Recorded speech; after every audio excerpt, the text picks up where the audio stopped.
હલચલ ભારતમાં આપનું સ્વાગત છે। વડોદરા શહેરના નિઝામપુરા વિસ્તારમાં સમતા એરિયામાં એક 40 વર્ષ જૂનું મકાન ધરાશાયી થયું છે।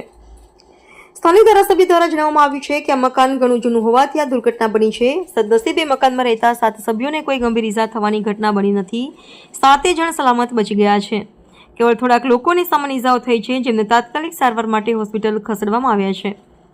દુર્ઘટનાની જાણ થતાં જ પોલીસ અને વહીવટીતંત્ર ઘટના સ્થળે પહોંચી ગયું હતું। વડોદરા કોર્પોરેશનની ટીમ તથા ફાયર બ્રિગેડની 2 ટીમોએ રાત્રિના સમય દરમિયાન નોંધપાત્ર કામગીરી બજાવી દુર્ઘટનાની ઘટના રાત્રિના લગભગ 9 થી 9:30 વાગ્યાની વચ્ચે બની હોવાનું જાણવા મળે છે। હાલમાં ઘટના સ્થળે તપાસ ચાલુ છે અને મકાનના અવશેષોમાં કોઈ ફસાયેલા ન હોય તેની ખાતરી કરવામાં આવી રહી છે। હલચલ ભારત ચેનલને જોતા રહો અને સબસ્ક્રાઇબ અને શેર કરતા રહો। રિપોર્ટર સુરેશ કહાર, વડોદરા।